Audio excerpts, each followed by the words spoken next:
तो आज मैं एक्सप्लेन करने वाला हूँ इंडोनेशिया की सबसे खौफनाक मूवी। ये मूवी इतनी डरावनी है कि इसे देखते हुए आपको अपने आसपास कुछ अजीब सा महसूस होने लगेगा। ये कहानी है एक बच्ची की जिसके अंदर आ जाता है एक शैतान, और वो शैतान अब पूरे गांव में क्या क्या आतंक मचाएगा ये देखना सच में रोंगटे खड़े कर देता है। मैं बात कर रहा हूँ सुमाला मूवी की। दोस्तों, ये कहानी एक सच्ची घटना पर आधारित है। दरअसल आज भी इंडोनेशिया में एक ऐसा गांव है जहां अंधेरा होते ही बच्चों को घरों में बंद कर दिया जाता है, क्योंकि कहा जाता है रात में खेतों के बीच एक बच्ची भटकती है। और आज हम इसी डरावनी कहानी को इस मूवी में देखने वाले हैं, इसलिए वीडियो को आखिर तक जरूर देखिए और यकीन मानिए ये कहानी आपको अंदर तक हिला देगी। कहानी हमें ले जाती है साल 1976 में इंडोनेशिया के एक छोटे से शांत से गांव सिमारंग में। जारूगंग मार्केट के पास कुछ बच्चे खेतों की तरफ खेलते कूदते जाते दिखाई देते हैं। वे सूखे भूसे से एक देसी सी बॉल बनाते हैं और उसी के साथ मस्ती करते हुए खेतों की ओर निकल पड़ते हैं। उन्हीं बच्चों में से एक लड़का है अब्दी। खेलने जाने से पहले उसके पिता उसे सख्त लहजे में चेतावनी देते हैं, अंधेरा होने से पहले घर वापस आ जाना। लेकिन खेल में सब इतने खो जाते हैं कि समय कब बीत जाता है किसी को एहसास ही नहीं होता। धीरे धीरे शाम ढलने लगती है और एक एक करके सारे बच्चे अपने घर लौट जाते हैं, लेकिन अब्दी और उसका दोस्त ट्रिस अभी भी वहीं रुककर खेलना चाहते थे। खेलते खेलते उनकी बॉल अचानक फसलों के बीच दूर जा गिरती है। अब्दी समझदारी दिखाते हुए कहता है बॉल कल ले लेंगे क्योंकि अंधेरा होने वाला है, लेकिन ट्रिस किसी भी हालत में अपनी बॉल वहीं छोड़ने को तैयार नहीं होता। मजबूरी में अब्दी भी उसके साथ खेतों के बीच चला जाता है। बॉल ढूंढते ढूंढते रात हो जाती है, चारों तरफ अंधेरा छा जाता है, लेकिन बॉल कहीं नहीं मिलती। अब अब्दी डरने लगता है। वो वापस चलने के लिए कहता है, मगर ट्रिस फिर भी उसकी बात नहीं मानता। तभी दोनों को अचानक महसूस होता है कि फसलों के बीच कोई मौजूद है, तो उन्हें एक अजीब सी बच्ची दिखाई देती है। वो बच्ची किसी इंसान जैसी कम और एक डरावने साये जैसी ज्यादा लग रही होती है। और हैरानी की बात, उसके हाथ में ट्रिस की वही बॉल होती है, लेकिन उसे देखकर भी ट्रिस पर कोई असर नहीं होता। उल्टा वो धीरे धीरे उसकी तरफ खींचता चला जाता है। अब्दी उसे रोकने की पूरी कोशिश करता है, लेकिन ट्रिस उसकी बात सुने बिना फसलों के बीच कहीं गुम हो जाता है। और तभी अब्दी की आंखों के सामने वो खौफनाक मंजर घटता है जिसे देखकर उसकी रूह तक कांप उठती है। वो रहस्यमयी बच्ची एक बड़ा सा पत्थर उठाती है और ट्रिस के सिर पर लगातार करने लगती है जब तक उसकी मौत नहीं हो जाती। ये सब देखकर अब्दी पूरी तरह घबरा जाता है और वो जान बचाकर सीधे गांव की तरफ दौड़ पड़ता है और उन्हें अपने साथ वापस खेतों की तरफ ले जाता है। लेकिन वहां पर उन्हें कहीं भी टियाट्रेस की लाश नहीं मिलती, मगर वहां पर ढेर सारा खून पड़ा हुआ था। तभी कुछ गांव वालों की नजर नदी की तरफ जाती है, जहां उन्हें कुछ अजीब सा दिखाई देता है। पहले तो किसी को समझ नहीं आता, लेकिन जब सब लोग पास जाकर देखते हैं तो नदी के बीच एक पत्थर के ऊपर ट्रिस की सड़ी गली लाश होती है। ये नजारा इतना डरावना था कि वहां मौजूद हर इंसान के होश उड़ जाते हैं। अगले दिन ट्रिस के पिता के मन में शक पैदा होने लगता है। उन्हें लगने लगता है कि अब्दी ने उस लड़की की झूठी कहानी बनाई है और असल में उसी ने ही ट्रिस को मार दिया होगा, क्योंकि आखिरी बार ट्रिस को उसी के साथ देखा गया था। गुस्से में आकर वो अब्दी को सजा दिलाने की बात करने लगते हैं। इसी बीच वहां मिस्टर साब्दो की एंट्री होती है। उन्हें अब्दी की बातों पर पूरा भरोसा था।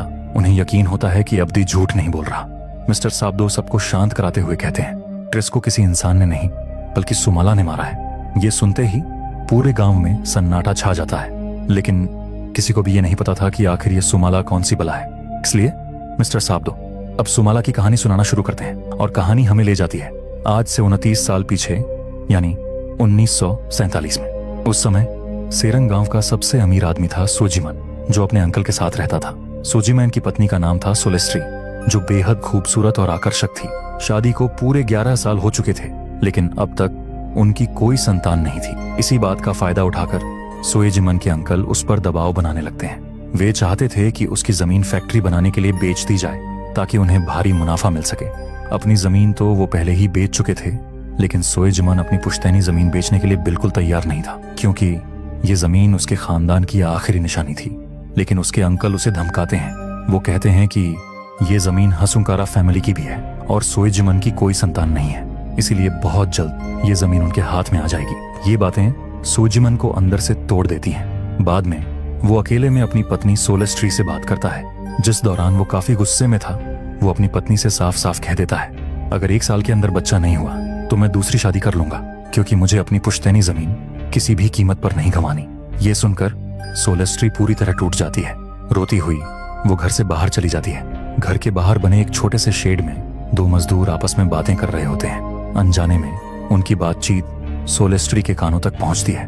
उन्हीं की बातों से उसे ग्रैंडमा तुकिनाह के बारे में पता चलता है, एक ऐसी औरत जो किसी भी महिला को गर्भवती कर सकती थी, लेकिन उसके टोटके और रस्में बेहद खतरनाक मानी जाती थी। ये सब जानने के बाद सोलेस्ट्री एक बड़ा और जोखिम भरा फैसला लेती है। वो अपने ही घर में काम करने वाली आंट सम के साथ तुकिना के पास जाने का सोचती है, लेकिन तुकिना के घर तक पहुंचना आसान नहीं था। वहां तक जाने के लिए एक नदी पार करनी पड़ती थी और ये काम सिर्फ यंटो नाम का आदमी ही करता था। यंटो दोनों औरतों को नाव से नदी पार करवाता है और उन्हें तुकिना के घर के पास छोड़ देता है। तुकिना के घर के अंदर सोलेस्ट्री अकेले जाती है। अंदर का माहौल अजीब सा और डरावना होता है और तुकिना उसे पहले ही चेतावनी दे देती है कि उसकी शक्तियां बिल्कुल सामान्य नहीं है। तुकिना साफ साफ कहती है वो काले जादू का इस्तेमाल करती है और ये ताकतें उसे सीधे शैतानी शक्तियों से मिली हैं। वो सोलेस्ट्री को गर्भवती तो कर सकती है, लेकिन इसके बदले उसे शैतान के साथ एक भयानक सौदा करना होगा। इस डील के मुताबिक सोलेस्ट्री को जुड़वां बेटियां होंगी। उनमें से एक होगी इंसान की बेटी जो बेहद सुंदर, मासूम और दयालु होगी, लेकिन दूसरी शैतान की बेटी होगी जो दिखने में बदसूरत और स्वभाव से बेहद खतरनाक होगी। शर्त ये थी कि सोलेस्ट्री को दोनों बच्चियों को 10 साल तक बराबर प्यार और देखभाल के साथ पालना होगा। 10 साल पूरे होते ही शैतान अपनी बेटी को वापस ले जाएगा और सोलेस्ट्री अपनी अच्छी बेटी के साथ शांति से जिंदगी जी सकेगी। लेकिन एक सख्त चेतावनी भी थी, अगर सोलेस्ट्री ने शैतान की बेटी को जरा सा भी नुकसान पहुंचाया तो उसका पूरा खानदान तबाह हो जाएगा और उसका घर पूरी तरह उजड़ जाएगा। सोलेस्ट्री डर जरूर जाती है, लेकिन उसके पास और कोई रास्ता नहीं होता। मां बनने की चाह में वो इस शैतानी सौदे के लिए हाँ कर देती है। इसके बाद तुकिना एक खौफनाक रिचुअल शुरू करती है। वो किसी के खून में अजीब अजीब चीजें मिलाती है और वही मिश्रण सोलेस्ट्री को पीने के लिए देती है। साथ ही वो लगातार धीमी आवाज में मंत्र बड़बड़ाती रहती है। अचानक सोलेस्ट्री का शरीर अकड़ने लगता है, उसकी हड्डियां चटकने लगती हैं और उसका शरीर अजीब तरीके से मुड़ने लगता है। कुछ ही पलों में उसका पेट असामान्य तरीके से फूलने लगता है और इसी के साथ पूरा रिचुअल खत्म हो जाता है। रिचुअल पूरा होने के बाद तुकिना उसे बताती है कि 2 महीने के अंदर वो गर्भवती हो जाएगी। वो अंदर ही अंदर खुश भी होती है, लेकिन उतनी ही डरी हुई भी। 2 महीने बाद लेडी डॉक्टर जांच के बाद बताती है कि सोलेस्ट्री के पेट में 2 बच्चे हैं, यानी सोलेस्ट्री प्रेग्नेंट है। ये खबर सुनते ही सोएजिमन खुशी से झूम उठता है। सालों का इंतजार आखिरकार खत्म हो चुका था। वो अपनी खुशी अपनी पत्नी के साथ बांटता है और दोनों मिलकर अपनी बच्चियों के नाम भी तय कर लेते हैं, सुमाला और कुमाला। इसके बाद वो अपने सिपाही सुकिर को आदेश देता है कि ये खुशखबरी पूरे गांव में फैला दी जाए। इसके बाद हमें दिखाई देता है कि सोएजिमन बड़े ही गर्व और धूमधाम से सोलेस्ट्री का बेबी शावर सेरेमनी करवाता है, जिसमें वो पूरे गांव को दावत देता है और जश्न मनाता है। रात के गहरे अंधेरे में सोलेस्ट्री प्रेगनेंसी का दर्द झेल रही होती है। आंट सम सोएजिमन को दिलासा देते हुए कहती है, आप चिंता मत कीजिए, हम सब संभाल लेंगे। इसी बीच घड़ी में रात के 12 बजते हैं। दर्द से कराहती हुई सोलेस्ट्री को अचानक अपने कमरे में किसी अजीब मौजूदगी का एहसास होने लगता है, जैसे कोई शैतानी साया कुर्सी पर बैठकर उसके बच्चे के जन्म का इंतजार कर रहा हो। कुछ देर बाद पहली बच्ची पैदा होती है, लेकिन वो बिल्कुल शांत रहती है, ना रोना ना कोई हरकत। ऑनसम को लगता है कि बच्ची जिंदा नहीं है, लेकिन वो सोलेस्ट्री को कुछ नहीं बताती और उसे दूसरी बच्ची को जन्म देने के लिए हिम्मत देती है। थोड़ी देर बाद दूसरी बच्ची जन्म लेती है। ये आवाज सुनकर सोएजिमन तुरंत कमरे के अंदर आता है। सबसे पहले उसकी नजर उस बच्ची पर पड़ती है जो शांत पड़ी थी और वो उसे मरा हुआ समझकर अंदर से पूरी तरह टूट जाता है। लेकिन जैसे ही उसकी नजर दूसरी बच्ची पर पड़ती है, उसका गुस्सा और भड़क उठता है।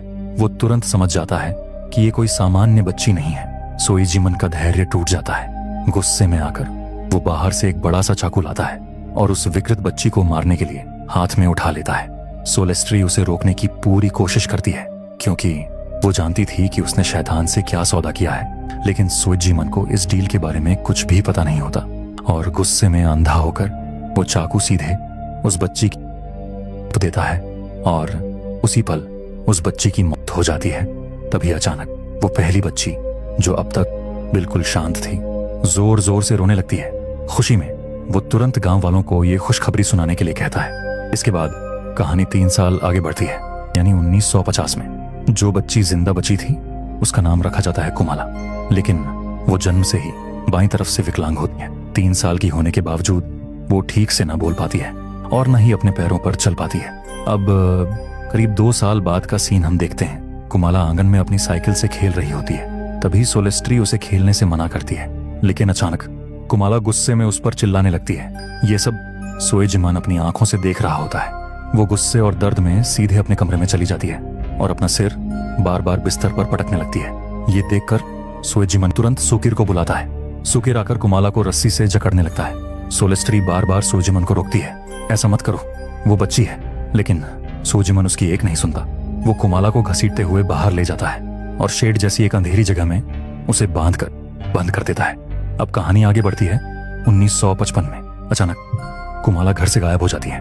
उसे कहीं नहीं देखकर घर वाले घबरा जाते हैं और सब उसे ढूंढने लगते हैं। लेकिन कुमाला किसी तरह निकलकर बाजार तक पहुंच जाती है। वहां कुछ बच्चे आपस में गेंद से खेल रहे होते हैं। जैसे ही उनकी नजर कुमाला पर पड़ती है, वो उसकी डिसेबिलिटी का मजाक उड़ाने लगते हैं। उनमें से एक बच्चा हंसते हुए कहता है, अरे ये तो सोएजिमान की पागल बेटी कुमाला है। फिर कुछ बच्चे उसका मजाक उड़ाते हैं और धीरे धीरे बात इतनी बढ़ जाती है कि वो कुमाला पर बुरी तरह पत्थर फेंकने लगते हैं। कुमाला कुछ नहीं कर पाती। वो बस वहीं खड़ी खड़ी चुपचाप रोती रहती है। दूर खड़े सोएजिमान और सोलेस्ट्री ये सब देख रहे होते हैं, लेकिन कोई भी उसकी मदद के लिए आगे नहीं आता। सोएजिमान का गुस्सा फट पड़ता है। वो कुमाला को पकड़कर जबरदस्ती वापस घर लाता है, सीधे उसी शेड में, और फिर सुकिर से अपना हंटर मंगवाता है। असल में सोएजिमान ने कुमाला को कई बार बाहर जाने से मना किया था, लेकिन आज भी वो चुपके से बाजार चली गई। आंट सैम, जो कुमाला से सच में बहुत प्यार करती थी, बार बार सोएजिमान से मिन्नत करती है, उसे मत मारिए, वो बच्ची है। सोलेस्ट्री भी उसे रोकने की कोशिश करती है, लेकिन सोएजिमान किसी की एक नहीं सुनता। कुछ देर बाद आंट सैम उसके जख्मों पर दवा लगा रही होती है और कुमाला बस सिसक सिसक कर रोती रहती है। उस बेचारी को तो ये भी समझ नहीं आता कि आखिर उसकी गलती क्या थी। उसे शांत करने के लिए आंट सैम प्यार से उससे पियानो बजाने को कहती है। फिर वो उसे एक डॉल देती है जो उसने सिर्फ कुमाला के लिए अपने हाथों से बनाई थी। दरअसल वो डॉल कुमाला के 8वें जन्मदिन का तोहफा था।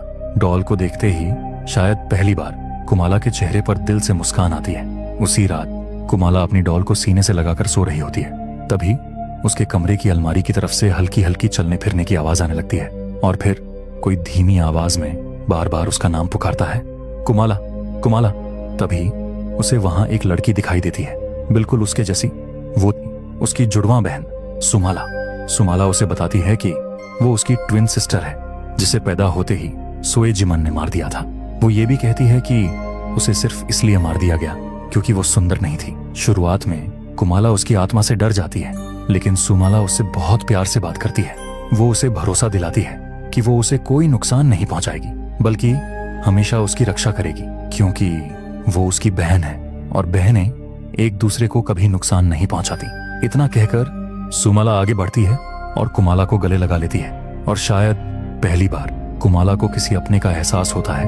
अगले दिन रात के समय सोएजिमान अपना काम कर रहा होता है और दूसरी तरफ कुमाला चुपचाप बैठकर पियानो बजा रही होती है, लेकिन पता नहीं क्यों वो आवाज सोएजिमान को बेवजह चिढ़ाने लगती है। वो तेजी से जाता है और बिना कुछ सोचे कुमाला को जोरदार थप्पड़ मार देता है। सोलेस्ट्री ये सब देखती रहती है, लेकिन अपने ही पति के खिलाफ एक शब्द भी नहीं बोलती। यहाँ तक कि वो खुद अपनी बेटी को संभालने भी नहीं आती, बस आंट सम को बुला देती है। कहीं ना कहीं वो एक माँ का फर्ज निभाने में भी नाकाम साबित होती है। आंट सम कुमाला को समझाकर शांत करती है, लेकिन कुमाला गहरी सोच में डूब जाती है और धीरे धीरे सोएजिमान के कमरे की तरफ बढ़ती है। और तभी कुमाला की डिसेबिलिटी अचानक गायब होने लगती है। वो अचानक सीधी खड़ी हो जाती है। सोएजिमान ये देखकर सन्न रह जाता है। इससे पहले कि वो कुछ समझ पाता, कुमाला पास पड़ा एक पेन उठाती है और सीधे उसके हाथ में घोंप देती है। सोएजिमान दर्द से चीख उठता है, लेकिन असल सच्चाई कुछ और थी। ये हमला कुमाला ने अपनी मर्जी से नहीं किया था। ये सब सुमाला उससे करवा रही थी। इस घटना के बाद गुस्से से पागल सोएजिमान कुमाला को सजा देने के लिए उसे खेतों में ले जाता है और एक क्रॉस पर बांधकर तेज धूप में लटका देता है। कुमाला अपनी माँ सोलेस्ट्री से मदद की गुहार लगाती है, लेकिन सोलेस्ट्री कुछ नहीं कहती और चुपचाप वहां से चली जाती है। अपनी माँ की इस बेरुखी से कुमला के दिल में गुस्सा और नफरत और भी गहरी हो जाती है। उसी रात जब सोलेस्ट्री, सोएजिमान और कुमाला साथ बैठकर खाना खा रहे होते हैं, तभी अचानक कुमाला पूरी तरह पोजेस्ड हो जाती है। कुमाला अजीब अजीब हरकतें करने लगती है, डाइनिंग टेबल पर चढ़ जाती है और एक डरावनी हंसी के साथ वहीं पेशाब कर देती है। ये देखकर सोजिमन का दिमाग खराब हो जाता है। वो तुरंत सुकिर को आदेश देता है, लेकिन तभी कुमाला अचानक सुकिर पर ही हमला कर देती है। इसी दौरान सोलेस्ट्री की नजर कुमाला के आईने में दिख रहे रिफ्लेक्शन पर पड़ती है, जहां उसे कुमाला के साथ सुमाला की आत्मा भी दिखाई देती है। ये देखकर सोलेस्ट्री के पैरों तले जमीन खिसक जाती है। तभी कुमाला बाहर भाग जाती है। डर के मारे सोलेस्ट्री भी उसके पीछे पीछे बाहर की तरफ दौड़ पड़ती है। बाहर जाकर वो जो देखती है वो नजारा और भी डरावना होता है। कुमाला मुर्गियों को मारकर उनका कच्चा मांस चबा रही होती है। ये मंजर पूरी तरह से रोंगटे खड़े कर देने वाला होता है।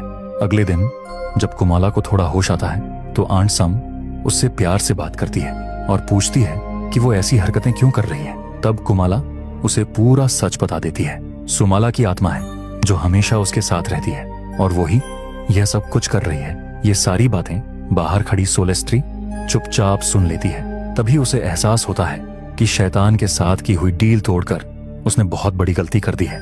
घबराहट में वो तुरंत तुकिना के पास जाने का फैसला करती है। आंट सम भी उसे जाते हुए देख लेती है। वो अपने बेटे शब्दों से कहती है कि वो थोड़ी देर कुमाला का ध्यान रखे और खुद सोलेस्ट्री के पीछे निकल पड़ती है।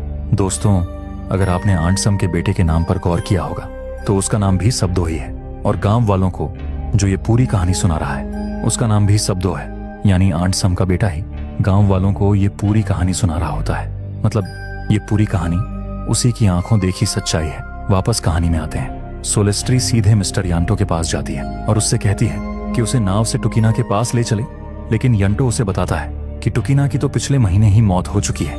ये सुनते ही सोलेस्ट्री पूरी तरह टूट जाती है, क्योंकि टुकिना के अलावा उसकी मदद करने वाला अब कोई भी नहीं बचा था। घबराहट में सोलेस्ट्री आंट सम को सब कुछ सच सच बता देती है। ये सच्चाई सुनकर आंट सम भी बुरी तरह डर जाती है। इसके बाद कहानी 1 साल आगे बढ़ती है, यानी 1956। अब हालात पहले से भी ज्यादा खराब हो चुके होते हैं। कुमाला के साथ अब और भी ज्यादा बदसलूकी की जा रही थी। हम देखते हैं कि सुकीर उसे शेड में ले जाकर रस्सियों से कसकर बांध देता है और बाहर से ताला भी लगा देता है। आंट सुम लगातार सोइजिमन से ऐसा न करने की गुहार लगाती रहती है, लेकिन सोइजिमन को लगता है कि कुमाला दिन ब दिन और ज्यादा जंगली होती जा रही है और अब वो सब पर हमला भी करने लगी है। इसीलिए वो उसे आजाद करने से साफ इनकार कर देता है। आंट सम शेड के बाहर खड़ी होकर ही कुमाला से बात करती है, उसे समझाती है, उसे दिलासा देती है और भरोसा दिलाती है कि वो जैसी भी हो वो हमेशा उससे प्यार करेगी। अगले दिन वही बच्चे फिर से आते हैं जिन्होंने पहले बाजार में कुमाला को परेशान किया था। वो उसे गेंद से खेलने के बहाने नीचे बुलाते हैं। उनमें से एक लड़का जोनो उसे हैंडीकैप कहकर चिढ़ाता है और फिर सब मिलकर उसे दोबारा मारने लगते हैं। ये देखकर आंट सम दौड़कर बच्चों को भगाने आती है। कुमाला फूट फूट कर रोने लगती है। तभी उसकी नजर अपने माता पिता पर पड़ती है, जो दूर खड़े सब कुछ देख रहे होते हैं, लेकिन फिर भी उसकी मदद नहीं करते। और यहीं से कुमाला के दिल में अपने माता पिता के लिए नफरत जन्म ले लेती है। उसी रात कुमाला को फिर से शेड में बांध दिया जाता है। डिनर करते वक्त सोलेस्ट्री को बार बार लगता है कि शेड में कुछ गड़बड़ है, लेकिन सोइजिमन उसे वहम कहकर वहां जाने से रोक देता है, जबकि असलियत कुछ और ही होती है। उस वक्त कुमाला खुद को आजाद कर चुकी होती है और अब बिल्कुल सामान्य इंसान की तरह चल रही होती है। इसका मतलब साफ था कि सुमाला की आत्मा ने उसे फिर से पोजेस कर लिया है। कुमाला पास में रखे एक संदूक के पास जाती है, उसे खोलती है और उसमें से एक चाकू निकाल लेती है। इसी दौरान हम सुप्री को देखते हैं, वही लड़का जो पहले कुमाला को मारने पीटने वालों में शामिल था। वो सोइजिमन के घर के पास बने कुएं से पानी लेने आता है। तभी झाड़ियों के पीछे से किसी के चलने की हल्की सी आवाज आती है। सुप्री घबराकर पीछे मुड़कर देखता है तो अचानक झाड़ियों से कुमाला बाहर निकलती है और उसके ठीक पीछे सुमाला की आत्मा खड़ी होती है। ये नजारा देखकर सुप्री के होश उड़ जाते हैं। वो भागने की कोशिश करता है, लेकिन तभी कुमाला उसे पकड़ लेती है और उसके सर पर वार करके उसे बेरहमी से मार देती है। इसके बाद हम सुकरो और कारियो को कहीं जाते हुए देखते हैं। उन्हें जरा भी अंदाजा नहीं होता कि कोई उन पर नजर रख रहा है। तभी पेड़ पर बैठी कुमाला अचानक ऊपर से सुकरो पर पत्थर फेंकती है। सुकरो वहीं ढेर हो जाता है। उससे पहले कि करियो कुछ समझ पाता, कुमाला नीचे कूदती है और उसे भी बेरहमी से मार देती है।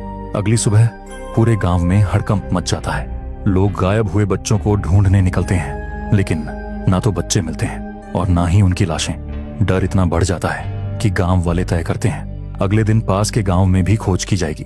तब तक सभी बच्चों को सख्त हिदायत दे दी जाती है कि सूरज ढलने के बाद कोई भी घर से बाहर नहीं निकलेगा। इधर जोनो और उसके बाकी दोस्त आपस में बात कर रहे होते हैं। उन्हें लगता है कि शायद सुप्री, सुक्रो और करियो कोई मजाक कर रहे हैं और 3 दिनों से बस गेंद लेकर कहीं छिपे हुए हैं। तभी घर के बाहर कुमाला आती है और दरवाजे के पास चुपचाप एक गेंद रखकर चली जाती है, मानो उनका मजाक उड़ा रही हो। जोनो और बाकी बच्चे ये देखकर फिर से उसे परेशान करने का प्लान बनाते हैं। तब हंसते हुए धीरे धीरे उसके करीब बढ़ने लगते हैं, लेकिन उन्हें क्या पता था कि कुमाला पहले से ही पोजेस्ड हालत में। अचानक वो उन पर टूट पड़ती है। सब कुछ पलों में बदल जाता है। वो एक एक करके सबको मौत के घाट उतार देती है और आखिर में वो जोनो पर हमला करके उसका गला देती है और उसका सिर किसी ट्रॉफी की तरह हवा में उठाती है। अगले दिन आंट सम जब कुएं से पानी निकाल रही होती है तो उन्हें पानी में खून दिखाई देता है, जिसे देखकर वो काफी घबरा जाती है। वो तुरंत सुकीर को बुलाती है। जब सुकीर कुएं की जांच करता है तो अंदर से सुप्री की लाश भी मिलती है। वहीं गांव वालों को भी सुक्रो और करियो की लाशें पत्तों के बीच पड़ी मिलती हैं और उनके पास ही कुमाला की गुड़िया पड़ी होती है। उसे देखकर गांव वालों को कुछ अजीब लगता है। साथ ही उन्हें बाकी की खेतों के पास मिलती हैं। अब लाशों के पास कुमाला की गुड़िया मिलने की वजह से गांव वालों को शक होने लगता है कि ये सब सोएदिमान का ही किया धरा है।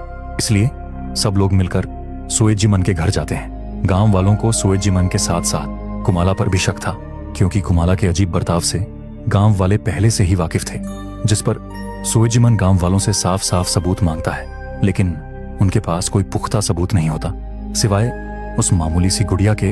अब सोएजिमन गांव का सबसे अमीर और रसूखदार आदमी था, इसलिए गांव वाले उससे ज्यादा बहस भी नहीं कर पाते और मजबूरन सभी चुपचाप वापस लौट जाते हैं। लेकिन उनके जाने के बाद सोएजिमन खुद भी गहरी उलझन में पड़ जाता है। उसे समझ नहीं आता कि ये सब सच में कुमला ने किया है या नहीं, और यही बात उसे और बेचैन कर देती है। इसी उलझन में वो सोलेस्ट्री के साथ शेड की तरफ जाता है।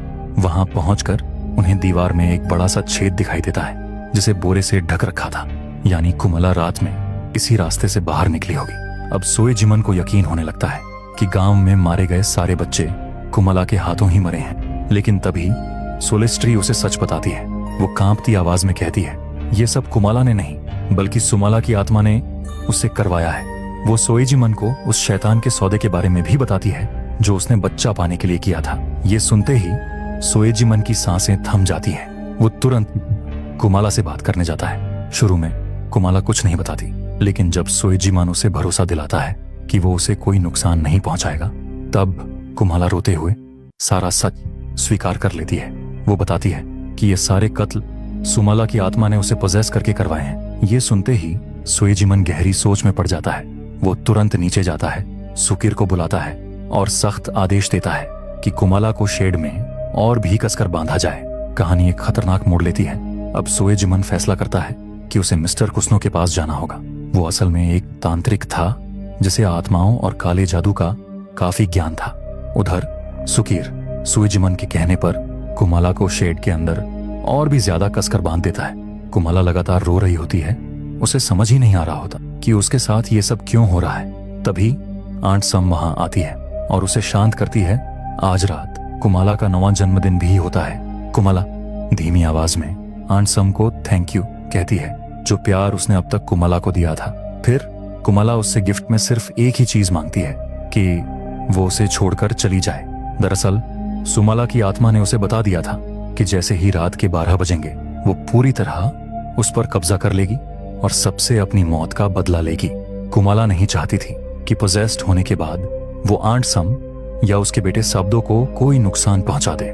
शुरुआत में आंट सम जाने से इनकार कर देती है, लेकिन कुमाला के जोर देने पर वो आखिरकार टूट जाती है और अपने बेटे साब्दो को लेकर वहां से चली जाती है। रास्ते में साब्दो लगातार पूछता रहता है, माँ हम अचानक सोएजिमन का घर क्यों छोड़ रहे हैं? लेकिन आंट सम कुछ नहीं बताती और उसे लेकर वहां से चली जाती है। वहीं दूसरी तरफ सोएजिमन मिस्टर कुस्नो के पास पहुंच चुका होता है। वो उसे सारी सच्चाई बता देता है। कुस्नो कुछ तांत्रिक क्रिया करता है और उसी के जरिए उसे टुकिना द्वारा किए गए उस रिचुअल के बारे पता चलता है। फिर वो सोएजिमन को बताता है, तुमने शैतान की बेटी को मारकर बहुत बड़ी गलती कर दी। सोएजिमन तुरंत पूछता है, तो अब मैं कुमाला को बचाने के लिए क्या करूं? तभी अचानक कुस्नो की आंखें पूरी तरह सफेद हो जाती हैं। शायद उसके अंदर भी किसी आत्मा का प्रवेश हो गया हो। वो कहता है डेविल अपने बच्चे की मौत से बेहद गुस्से में है और आज रात सुमाला हमेशा के लिए कुमाला के शरीर पर कब्जा कर लेगी और अगर उसे नहीं रोका गया तो कहर आ जाएगा। होश में आते ही कुस्नो सोएजिमन को एक खास खंजर देता है जो कुमाला की ताकत को कम कर सकता था। प्लान ये था, पहले सोएजिमन कुमाला को कमजोर करेगा, फिर उसे कुस्नो के पास लाया जाएगा ताकि कुस्नो अपने रिचुअल से उसे ठीक कर सके। कुस्नो बताता है अगर हालात काबू से बाहर चले गए तो सोएजिमन को यह खंजर कुमाला के बिल्कुल दिल में घोंपना होगा, जिसमें सुमाला के साथ कुमाला भी मारी जाएगी। इस बात को मानते हुए सोएजिमन खंजर लेकर घर की ओर निकल पड़ता है। इधर रात में सुकीर की नींद अचानक कुमाला की आवाज से खुलती है। कुमाला खुद को आजाद कर चुकी होती है। वो सुकीर के घर के बाहर रोने का नाटक करती है। जैसे ही सुकीर उसे पकड़ने की कोशिश करता है, कुमाला उस पर चाकू से हमला कर देती है, मगर वो किसी तरह बच जाता है। अपनी जान बचाने के लिए वो वहां से भागने लगता है, लेकिन कुमाला तुरंत उसकी ओर एक चाकू फेंकती है जो उसके सीने से होते हुए बाहर निकल जाता है। इसके बाद वो बेरहमी से उसका गला देती है। अब कहानी का अगला शिकार बनने वाली थी सोलेस्ट्री। वो अपने कमरे में गहरी नींद में सो रही होती है। तभी अचानक उसके कानों में पियानो की आवाज पड़ती है। धीरे धीरे वो पियानो वाले कमरे की तरफ बढ़ती है। कुमाला पियानो बजा रही होती है और अगले ही पल कुमाला चाकू लेकर उसकी तरफ बढ़ने लगती है। तभी सोलेस्टर आईने में देखती है कि यह सब सुमाला की आत्मा उससे करवा रही है। सोलेस्टर कांपते हुए पीछे की ओर चलने लगती है, लेकिन तभी वो सुकिर की लटकती हुई लाश से टकरा जाती है। डर के मारे सोलेस्टर भागते हुए एक कमरे में छुपती है और दरवाजे के सामने एक भारी टेबल खिसका देती है ताकि कुमाला अंदर ना आ सके। लेकिन इसके बावजूद कुमाला दरवाजा तोड़कर अंदर आ जाती है। सोलेस्ट्री उसे समझाने की कोशिश करती है। वो कहती है, मैंने कभी जानबूझकर कुछ गलत नहीं किया, हालात मेरे हाथ में नहीं थे। मैं तुम्हें भी बचाना चाहती थी सुमाला, लेकिन डर की वजह से सोएजिमन को सच्चाई नहीं बता पाई। लेकिन सुमाला पर इन बातों का कोई असर नहीं होता। उसके हिसाब से सोलेस्ट्री बस अपनी जान बचाने की कोशिश कर रही थी। अब सोलेस्ट्री को अपनी गलती का एहसास है। वो सुमाला से अपनी आखिरी इच्छा मांगती है कि उसे एक बार कुमाला से बात करने दिया जाए। सुमाला मान जाती है और शरीर का कंट्रोल कुमला को दे देती है। सोलेस्ट्री रोते हुए कुमाला से माफी मांगती है। वो कहती है, मैं एक अच्छी माँ नहीं बन पाई। कुमाला अपनी माँ की यह हालत देखकर दुखी हो जाती है और अपनी तरफ से सोलेस्ट्री को माफ कर देती है। लेकिन सुमाला अपनी माँ को माफ करने के लिए तैयार नहीं होती। बेरहमी से उसके कर उसे मार डालती है।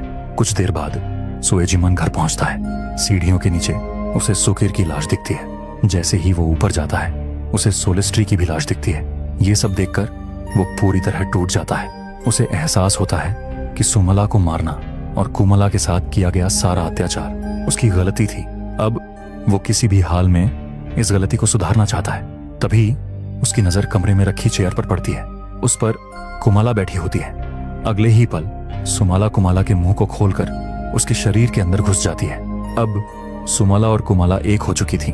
वो सोएजिमन की तरफ बढ़ती है और उस पर जानलेवा हमला कर देती है, जिससे सोएजिमन बुरी तरह घायल हो जाता है। लेकिन किसी तरह हिम्मत जुटाकर वो घर से भाग निकलता है। इसके बाद सोएजिमन सीधा गांव के बीच पहुंचता है और इमरजेंसी वाले नगाड़े बजा देता है। नगाड़ों की आवाज सुनते ही पूरे गांव में अफरा तफरी मच जाती है। लोग भागते हुए इकट्ठा होते हैं। तब सोएजिमन सबको बताता है कि सुकिर और सोलेस्ट्री दोनों की बेरहमी से हत्या हो चुकी है। ये सुनते ही गांव वाले घबरा जाते हैं और तुरंत सोएजिमन के साथ उसके घर पहुंचते हैं। सोलेस्ट्री और सुकिर की लाशें पड़ी होती हैं, लेकिन कुमाला वहां मौजूद नहीं थी। सोएजिमन गांव वालों से कहता है, किसी भी हाल में कुमाला को जिंदा ढूंढना होगा। उसी ने सब कत्ल किए हैं। वो अभी शैतान के वश में है, इसलिए उसे कुस्नो के पास ले जाना बहुत जरूरी है। लेकिन गांव वालों के सिर पर खून सवार हो चुका था। वे कुमाला को मारने के इरादे से उसे ढूंढने निकल पड़ते हैं। सोएजिमन जानता था असली कसूरवार कुमाला नहीं बल्कि सुमाला की आत्मा है, लेकिन किसी ने उसकी बात नहीं सुनी। मजबूर होकर सोएजिमन एक बोरी, कुस्नो का दिया हुआ खंजर और एक रस्सी लेकर कुमाला को ढूंढने निकल पड़ता है। शेड के पास उसे कुमाला एक पल के लिए दिखाई देती है, लेकिन अगले ही पल वो खेतों की तरफ भाग जाती है। सोएजिमन उसके पीछे पीछे जाता है। खेतों में पहुंचकर अचानक सुमाला उस पर हमला कर देती है। इस बार सोएजिमन पास पड़ा एक पत्थर उठाता है और उसके सिर पर जोर से वार करता है। वार इतना भयंकर होता है कि सुमाला वहीं पर बेहोश हो जाती है। सोएजिमन समझ चुका था कि अब हालात काबू में नहीं है, इसलिए वो खंजर उठाकर कुमाला को मारने का फैसला करता है। लेकिन सच जानने के बाद वो अपनी बेटी को मारने की हिम्मत नहीं कर पाता। वो कुमाला को बोरी में डाल देता है ताकि उसे कुस्नो के पास ले जाया जा सके। इसी दौरान बोरी के अंदर सुमाला होश में आ चुकी होती है। वो सुएजिमन को हर चीज के लिए दोषी ठहराती है और अगले ही पल वो बोरी से गायब हो जाती है। सुएजिमन कुछ समझ पाता कि तभी सुमाला उस पर हमला कर देती है। इस बार सुएजिमन पूरी हिम्मत जुटाकर कुस्नो के दिए हुए खंजर को उसके दिल में देता है, जिससे सुमाला की मौत हो जाती है। मगर असली ट्विस्ट तो अभी बाकी है। लेकिन अगर आप वीडियो के यहाँ तक आए हैं, यानी आपको वीडियो पसंद आ रहा है, तो वीडियो को लाइक करना मत भूलना और चैनल को सब्सक्राइब करके हाइप क्रिएट कर देना, क्योंकि हम ऐसी खौफनाक मूवीज एक्सप्लेन करते रहते हैं। अब सुएजिमन को लगता है कि अब सब कुछ शांत हो गया है। वो सोचता है कि सुमाला नाम की बला हमेशा के लिए मिट गई। लेकिन तभी सुमाला हंसने लगती है और सुएजिमन को एक खौफनाक सच्चाई बताती है। वो कहती है, मेरे कुमाला के शरीर में आने से उसके शरीर में बदलाव हो चुके हैं। उसके दांत अब नुकीले हो चुके हैं, आंखें सफेद हो गई हैं और उसका दिल भी अपनी जगह बदल चुका है। दरअसल उसका दिल बाएं से दाएं की तरफ हो चुका था। इसका मतलब सुएजिमन का खंजर दिल में लगा ही नहीं और सुमाला जिंदा बच गई। इसके बाद सुमाला बेरहमी की सारी हदें पार कर देती है। 2 लकड़ी के टुकड़े उठाकर उस आंखों में घुसा देती है और इसी के साथ सुएजिमन दर्दनाक तरीके से मारा जाता है। अगली सुबह गांव वालों को खेतों में सुएजिमन की लाश मिलती है, उसी तरह क्रॉस पर लटकी हुई जैसे उसने कभी कुमाला को सजा देने के लिए टांगा था। लेकिन सुमाला यही नहीं रुकती। जब गांव वाले कुस्नो के घर जाते हैं तो उन्हें कुस्नो की लाश टेबल पर पड़ी मिलती है। दरअसल सुमाला ने कुस्नो को भी उसके ही खंजर से मारा था, यानी अब उसका बदला पूरा हो चुका था। इसके बाद कहानी वापस वर्तमान में आती है, जहां साब्दो अपनी कहानी खत्म करता है। वो बताता है कि तभी से माना जाता है कि सुमाला यानी शैतान की बच्ची इस गांव में भटकती है, इसलिए किसी भी बच्चे को रात के समय बाहर निकलने की इजाजत नहीं दी जाती। अब सच्चाई जानने के बाद गांव वाले अपने घरों के बाहर सुमाला के लिए ऑफरिंग रखते हैं ताकि वह उन्हें कोई नुकसान न पहुंचाए। लेकिन ट्रिस के पिता ने सच्चाई जानने के बावजूद भी ऑफरिंग नहीं रखी, क्योंकि उसे अब भी यही लगता था कि ट्रिस को सुमाला ने नहीं बल्कि अब्दी ने मारा है। सुमाला तो बस एक बनी बनाई कहानी है। इसी उलझन में ट्रिस के पिता रात को बाहर आते हैं सच्चाई जानने के लिए, लेकिन आगे का नजारा देखकर उनकी सांसें थम जाती हैं। उन्हें एक जगह सुमाला दिखाई देती है जो किसी को मजे से खा रही थी और फिर हमें बताया जाता है कि यह कहानी सच्ची घटना पर आधारित है। असल दुनिया में भी सिमारंग नाम का एक गांव है जहां आज भी माना जाता है कि सुमाला की आत्मा गांव में भटकती है। इसी वजह से वहां अंधेरा होने के बाद बच्चों को बाहर नहीं जाने दिया जाता। और इसी के साथ यह मूवी यहीं पर खत्म होती है।